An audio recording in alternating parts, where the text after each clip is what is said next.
উনি নিজেও বুঝতেছেন উনি একটা লিমিটটা একেবারে পুরো ক্রস করে ফেলছেন। অর্থাৎ উনি ব্যক্তি না, উনি কিন্তু বিএনপির ফজলুর রহমান যে কথা যদি বলতে পারেন না সেটা বলছেন। বলে কি করছেন? বিএনপির দায় দায়িত্বটা বাড়ায় গেছে, লোডটা বেড়ে গেছে। কার কাছে? এনসিপির কাছে, জামাতের কাছে, চরমনের কাছে এবং ইসলামিক শক্তি। হাসনাত মিল আছে তো।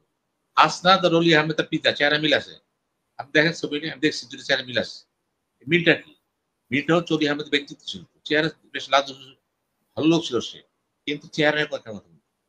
এখন তারা যদি আপনার চেহারা নিয়ে কথা বলতে কোথার জন্য, তারপরে তারা আমাকে বলেছে দেখেন এত কিছু পরে একটা সন্তান মহিলা, আমার চিন্তা করতে হয়, আমার মেয়ে আছে, ছেলে আছে, এই যেটা মহিলা আমি, সে যে মানুষ সেটা না তো, সে প্রথম পরিচয় হয়েছে সে মানুষ। এটা আমি বলবো কেন, আপনারা বলবেন। আপনারা যারা মিডিয়া চালাচ্ছেন আপনারা বের করুন তারা কারা। আমি যতটুকু তার বিএনপির লোক না, এবং ওইখানে যারা তাকে অ্যাটাক করতে গেছে বা কথা বলতে গেছে, ভাষা ইউজ করছে, তারা ভিন্ন একটু গোষ্ঠী, যেই গোষ্ঠীর সাথে মত আদর্শগত বিরোধ আছে, যাদের কিন্তু সহ্য করতে পারেন না, তারা মনে করছে উনি কেন করবে এটা, মানে উনি বলা মানে আওয়ামী লীগ, উনি আওয়ামী লীগকে রিভাইভ করে দিচ্ছে, আওয়ামী লীগের মানে পক্ষে তারা কথা বলছে। বিএনপি না বলতে তো আমরা বুঝি যে জামাত অথবা এনসিপি, মানে যারা এই সেটা ভাষাগুলো ব্যবহার করে। যেহেতু তারা বিএনপি না, তাহলে উনি যে কথাগুলো বলেন কোন মত আদর্শের লোক যারা সেটা হিট করে, এবং তারা সেখানে যে গালিগালাজ দিলেন, তারা কেন গালি দিলেন? তারা কেন গালি দিলেন? তারা কি বুঝেন? তাদেরকে যদি জিজ্ঞেস করতে পারেন দু একজনকে, হাঁকা, কারণ তাদেরকে পাঠানো হচ্ছে। এরা হচ্ছে এক ধরনের আরাফাত। আরাফাত বুঝেন? তার কিছুই নেই আরাফাত। এরা হচ্ছে জিজ্ঞেস করবেন উত্তর নেই, কিছু পয়সা পাবে যাবে, বা কোন নেতা বলছে গেছে, বিনা পয়সায় বাংলাদেশে কোনো মিছিল হয়, নট এ সিঙ্গেল প্রসেশন মানি। তাহলে কারা তাদেরকে পয়সা দিয়ে পাঠিয়েছে এবং এখন এই স্লোগান দিয়েছে, এই স্লোগানগুলো নিশ্চয়ই আপনি শুনেছেন। আমি শুনেছি তো ওই স্লোগান এবং গুলি তো, এটা মনে হয় না যে একটা ভয়ঙ্কর, এরকম টাকা দিয়ে যে কারো বাসার সামনে, আজকে আপনার কথা পছন্দ না হলে আপনার বাসার সামনে পাঠিয়ে দিবে। ভাইকে মনে করতেছে যে আওয়ামী লীগের দোষর। খেয়াল করবেন, একেবারে আওয়ামী লীগের দোষর, এবং তিনি চাচ্ছেন আওয়ামী লীগ ফিরে আসুক, মুক্তিযুদ্ধের দল, তাকে নির্বাচন হয়। উনি বলছে নির্বাচন তাকে লাগবে, তাকে এসে নির্বাচন হয় না। এটা কি বিএনপির কথা? না, বিএনপির মডেলের বাইরে চলে গেছে। অর্থাৎ তার অনেকগুলি বক্তব্য বিএনপির সাথে মিল নাই। এই ক্ষেত্রে কিন্তু শোকজ পাওয়া কিন্তু সাধারণ, অতি সাধারণ ঘটনা। যদি আমার দল হইতো আমি কি একই কাজ করতাম, আপনারা আপনি একই কাজ করতেন, ডিসিপ্লিন তো ব্রেক করতেন না। সেই ক্ষেত্রে যেটা হয়েছে, উনি এখন মুক্তিযুদ্ধ বিরোধী শক্তি যাকে বলা হয় তার শিকার, উনি এনসিপি শিকার। খেয়াল করবেন, উনি সমস্ত ইসলামী মূল্যবোধ তাদের শিকার, আবার বিএনপির একটা শিকার। সে যাবে কোথায়? সেই জন্য সে বলেছে আমার বয়স অনেক, ৭৮ বছর বয়স, ৫০ বছর উকালতির বয়স তার, তিনি আর ভয় পান না। তিনি যেখানেই থাকেন মুক্তিযুদ্ধের পক্ষে কথা বলে যাবেন, সংবিধানের পক্ষে কথা বলে যাবেন, এবং আরো অনেক কিছু বলেছে। এই সমস্ত ক্ষেত্রে তার বয়ানটা এই মুহূর্তে বিএনপির জন্য খুবই নাজুক পরিস্থিতি হয়েছে। বিএনপি যদি পর্যায়ে থাকে তাহলে অন্য দলগুলোর সাথে দূরত্ব বেড়ে যাবে। দূরত্বটা কমে আনার জন্য আমার বিশ্বাস তাকে বিভিন্নভাবে হয়তো বলা হয়েছে, আপনি গো স্লো বলা হয়েছে দল থেকে, কিন্তু তিনি সেটা জান নাই। শুধু না, তিনি যখন টক শোতে বলে দিলেন জনাব তারেক যে ফোন করেছে তার ওয়াইফ মিসেসকে, তাকে ফোন করতে সাহস পায় না, কারণ তিনি তো বেসামাল। কথাটা কিন্তু ওইভাবে নেন যে তার ওয়াইফকে বলা হচ্ছে, অর্থাৎ তাকে মানাইতে পারতেছে না, সে ওয়াইফকে বলতেছে একটু বুঝান। উনি টক শোতে কিন্তু উনি কিন্তু আলোচনাই বলেছে। সেই ক্ষেত্রে বোঝা যায় উনি নিজেও বুঝতেছেন উনি একটা লিমিটটা একেবারে পুরো ক্রস করে ফেলছেন। অর্থাৎ উনি ব্যক্তি না, উনি কিন্তু বিএনপির ফজলুর রহমান যে কথা যদি বলতে পারেন না সেটা বলছেন। বলে কি করছেন? বিএনপির দায় দায়িত্বটা বাড়ায় গেছে, লোডটা বেড়ে গেছে। কার কাছে? এনসিপির কাছে, জামাতের কাছে, চরমনের কাছে এবং ইসলামিক শক্তিগুলোর কাছে। এই জিনিসগুলোর জন্য এই পরিস্থিতি হয়েছে। পাশাপাশি আপনি আসেন রুমিন ফারহানার কথা। রুমিন ফারহানা বেশ ভোকাল কণ্ঠস্বর, ভালো বলে, ভালো বুঝে, লেখাপড়া জানা মেয়ে, কিন্তু তিনি গুছায় কথা বলতে পারেন। যে ইদানিং যে কথা বলে ৭৫-২৪ তারিখের পর থেকে উনি যেভাবে কথা বলতেছেন মনে হচ্ছে উত্তেজিত হয়ে যাচ্ছে, চিৎকার করে কথা বলতেছে, এবং সেই কথাগুলোর টোনও কিন্তু দলের সাথে কিন্তু ম্যাচ করে না। সর্বশেষ যখনই কথা আসে তিনি অতীতের কথা নিয়ে আসেন। এখন তার বিরুদ্ধে যে অভিযোগ নিয়ে আসতেছে যে তিনি প্লট চেয়েছেন।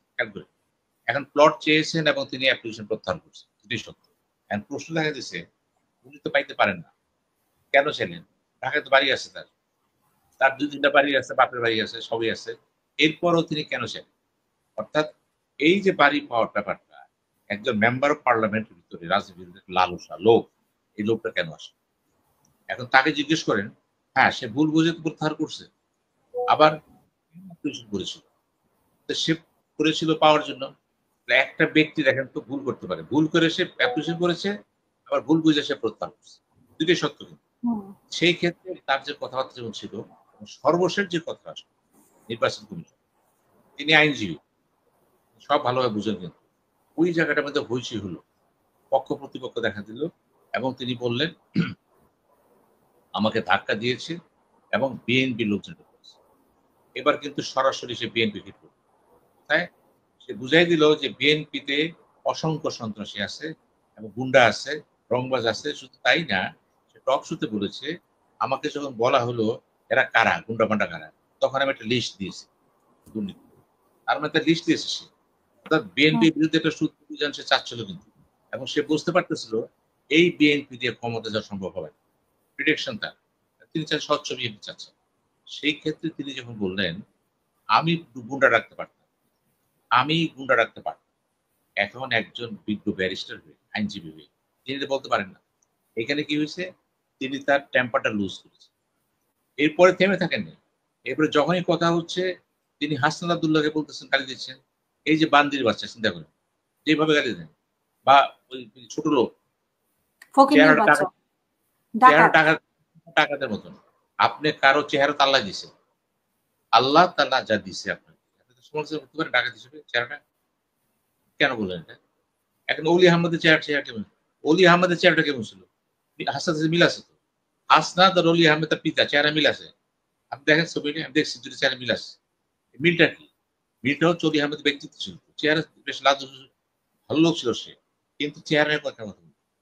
এখন তারা যদি আপনার চেহারা নিয়ে কথা বলে, আপনার বয়স নিয়ে কথা বলে, আপনার চরিত্র নিয়ে কথা বলে, আপনি কি করবেন? আপনি যেহেতু তাদেরকে ন্যাকটার জন্য ভাষা গালি দিচ্ছেন এবং চেহারাটা ডাকাইতের মতো, খেয়াল করে নিন, এইগুলো কিন্তু বিএনপির কথা না। এখন তারা যদি আপনি উত্তর দেন, আপনি কি করবেন? তারপরেও কিন্তু হাসনাত আব্দুল্লাহ তার পক্ষে অনেক কথা বলেছে। তুমি বলেছেন আমি নারী, একজন নারী হিসেবে আপনি বলতে পারেন, ইয়েস আমি আপনার সাথে একমত, নারী হিসেবে আপনার কিছু প্রোটেকশন প্রয়োজন আছে। আমাদের সমাজটা এখনো কিন্তু নারী বান্ধব না। ঢাকা সোসাইটিতে কিছু চলাফেরা করে কিছু মহিলারা অনেক বড় না, তা না। দেখেন নারী কমিশন কি হলো, নারী বান্ধব না। এখনো এটা পুরাপুরি পুরুষ শাসিত সমাজ। এই পুরুষ শাসিত সমাজের পিছনে প্রধান ব্যাখ্যাটা কি? ধর্ম। ধর্মটা যেভাবে ব্যাখ্যা দেওয়া হয়েছে পুরুষদের দিয়া, এটা আসে নাই, কিন্তু এখানে ধর্মের অপব্যাখ্যা আসছে। কাজে এই ব্যাখ্যা কে দিবে? নারী হলো আমাদের অর্ধেকের বেশি, এখন অর্ধেকের বেশি হয়ে গেছে। অর্ধেকের নারী হলে তাদের পক্ষে কথাটা কে বলবে? তারা দেখেন এখন নির্বাচন করতে পারবে, সরাসরি নির্বাচন বলা হয়েছে 33% দিবেন, কিন্তু 33% দেওয়ার লোক নেই। রুবিন খান নিজে টক শোতে বলেছে 33% বলেছে, কিন্তু এত মহিলা নাই, তারা সরাসরি নির্বাচন করতে পারবে না। পারবে যদি বাধ্যবাধকতা করেন যে ওই সিটে আরেকটা মহিলা থাকবে অন্য দলে, এগুলো মানসিকতা। তারপরও কথা আছে, মহিলাদের জন্য বাংলাদেশ এখন সরাসরি নির্বাচনে উপযোগী, এটা আমি তার সাথে একমত। আমরা মুখে যতই বলি একজন রুবিন ফারহানা, একজন শ্যামা ওবায়দ আসতেই পারে, একজন কি যারা ডক্টর যারা আসতেই পারে, যারা কে বুঝতে পারছেন, যে যারা এতটা সচ্ছল রাজনীতি আসলেন, এত সুন্দর ব্যাকগ্রাউন্ড, এত সুন্দর কথা বলেন, মার্জিত ভাব, তাকে নিয়ে হচ্ছে না, তাকে নিয়ে দুর্নাম হচ্ছে। কে করতেছে? এটা হচ্ছে এখন বর্তমান কালচারটা হচ্ছে একটা কলুষিত কালচার, বিপদের কালচার। আমরা প্রত্যেকটা ব্যক্তিকে সমালোচনা করতেছি, এরপরে করতেছি যে কাউকে ভালো দেন। এখন যারা নিজেও তো বলেছে, আমি নিজেও তো অনেক কিছু সহ্য করতে পারতেছি না, তিনি যা না তা বলা হচ্ছে, তাকে বিভিন্ন জড়ায় কথা বলা হচ্ছে, বিভিন্ন ছবি দেখানো হচ্ছে, ভিডিও বাইর করা হচ্ছে, মানে সব তো ওই ভুয়া। এখন এই অবস্থা কি? এই যে বলতেছেন আগে গেছে দেশটা 24 তারিখের পরে। কিন্তু এখানে আমি একটু বলতে চাই আপনাকে, রুমিন ফারহানা সেদিন যে ভুলটা করেছে, ওনাকে উনি আসলে সবাইকে চিনে না, ইভেন ওনার দলের লোকজনকে উনি চিনে না। তো ওইখানে যারা ছিল তাদের মধ্যে একজন বলেছে যে ও ধাক্কাধাক্কিটা আসলে এনসিপির সাথেই হয়েছে, কিন্তু উনি মনে করেছে যে বিএনপির ওই লোকটা। তো তো আসলে মানে এখানে ভুল বুঝাবুঝিতে উনি বিএনপির উপর আঘাত এনেছেন। আবার পাঁচ দেওয়ার জন্য মারামারি যেটা হয়েছে সেটা তো ওনার লোকজনই করেছে, ওনার বাহিনী ছিল। হ্যাঁ, আমি সেটাই বললাম। সেটা বলছি আর পারতাম আমি করতে। কিন্তু আমাকে যদি কেউ কিছু বলে আমি ছাড়ব না। দেখেন, আমি এটারও মানা করতেছি না। আপনি ধাক্কার বলতে পারেন বদলে আপনি ধাক্কা আসবেই, উনি এটা ছাড়বেন বলেছেন। কেন? আঘাত করলে আপনি কেন ছাড়বেন? যেহেতু আপনি রাজনীতি করেন, আপনার বক্তব্যটা রাজনীতি হবে কিন্তু। আপনি না হয়ে আপনার কাছে ব্যক্তি অর্থাৎ গ্রাম্য পলিটিক্স করেছেন। ওটা সে পারে না।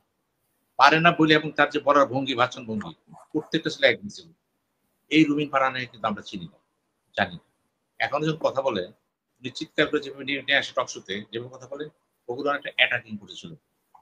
আমরা চাচ্ছি একটা স্বচ্ছ, ভদ্র, নম্র, বিনয়ী বাট প্রোগ্রেসিভ এক মহিলা। উনি কথা বলবেন এই সংস্কৃতিকে এটা মেনে। এখনো বাংলাদেশ সংস্কৃতি কিন্তু আপনার বান্ধব না। এই সংস্কৃতি কিন্তু 95% পুরুষ শাসিত। আপনি মানেন বা না মানেন, এটাই সত্য। আপনি নিজেও বলেছেন, আমিও বলছি। আমিও তো চাচ্ছি না এটা। অর্ধেকের বেশি মহিলা, অথচ আমাদের উপায়টা কি? কথা বলতে গেলে মহিলাদের চিন্তা করতে হয়, কোন দুর্নামটা আমার চলে আসে। কেন? একটা পুরুষ তো চিন্তা করে না। মহিলাকে চিন্তা করতে হয়, কে আমার কি ভাবতেছে? হাঁটতে অসুবিধা, চলাফেরার অসুবিধা, নানান সিকিউরিটির অসুবিধা। এই অবস্থার ভিতর দিয়ে হচ্ছে তারা কথা বলতেছে। আপনি ধন্যবাদ জানান। যে কয়জন কথা বলতেছে, ওই সাহস ধন্যবাদ জানান। এখন এটা কি হবে? এখন যারা মনে করে না, মেয়েরা এভাবে কথা বলবে না। মেয়েরা তো বিশ্ববিদ্যালয়ে পড়তেছে। ভালো রেজাল্ট তারাই করছে। প্রত্যেক বিশ্ববিদ্যালয়ে 12 রেজাল্ট কারা করতেছে? মেয়েরা। তো মেয়েরা রেজাল্ট ভালো করতেছে। দেখেন, মেধা আগায় এবং গেছে। আন্দোলনের সময় মেয়েদেরকে আমরা সামনের সারিতে দেখি, যে কোনো কারণেই হোক সামনের সারিতে রাখা হয়। তারা তো যোগ্যতা এসে গেছে। ইভেন দেখেন হুম, প্রফেশনাল লাইফে যান, বিভিন্ন মেয়েরা ভালো করতেছেন দেশে। ভালো হুম, তারপরেও কিন্তু আমি কিন্তু অনেকগুলো জায়গায় বিখ্যাত মহিলাকে চিনি। যারা বড়, বড় পদে বসেছেন যোগ্যতার জন্য। তারপরেও তারা আমাকে বলেছে, দেখেন এত কিছু পরে একটা সরকার মহিলা। আমার চিন্তা করতে হয়, আমার মেয়ে আছে, ছেলে আছে। এই যেটা মহিলা আমি, সে যে মানুষ সেটা না তো। সে ১ম পরিচয় হয়েছে সে মানুষ না, সে মহিলা। এখন চিন্তা করতো, এখন দেখেন রাইটটা কি? যে অধিকার দেওয়া আছে রাষ্ট্রের তরফ থেকে। নাগরিক অধিকার এবং অন্যান্য অধিকার আছে। এটা তো সবার জন্য প্রযোজ্য। লেখা আছে? এটা শুধু পুরুষরা পাবে? না। অধিকারের ক্ষেত্রে কিন্তু এক সবাই। ইসলাম চিন্তা করেন, ইসলামও নারী অধিকার দিচ্ছে কিন্তু। অধিকার সবারই সেম কিন্তু। কিন্তু বলা হচ্ছে নারীর ক্ষেত্রে কিছু নিয়ম-কানুন আছে কি? সৌজন্যতা। পর্দা মানে এই পর্দা না। পর্দা মানে বিরাট ব্যাখ্যা সেটা। আপনার জিনিসটা হচ্ছে ওইটাই। এখন আপনি যদি এগুলি ব্যাখ্যা করতে চান, বিভিন্ন ব্যাখ্যা হয়ে যাবে। কিন্তু সবচেয়ে বড় কথা হলো আমাদের সমাজ 95% পুরুষ শাসিত এবং পুরুষরা পারে বা না পারে একটা জিনিস ভালো পারে, নারীর উপর কর্তৃত্বের ভালোবাসে। এবং হুট করে একটা মেয়েকে বলে দিলেন এবং একটা কমেন্টস করলেন যে তার তো ভাই আছে, তার বোন আছে, স্বামী আছে, মেয়ে আছে, ছেলে আছে, আত্মীয় স্বজন আছে। আপনি বলে দিলেন যে মেয়েটা এরকম প্রভাব দিয়ে দিলেন। হুম। কিন্তু ছেলেকে বলেন উনি গর্ববোধ করবে, আরে বাবা কি আছে, আমার কি আসে যায়? এইগুলি তো বুঝতে পারবেন কোন সমাজে আপনি বাস করতেছেন। রবীন ফারানা কিন্তু এগুলি বোঝার পরেও কিন্তু দুর্বার গতিতে মনে করছেন এড়াই যাবে।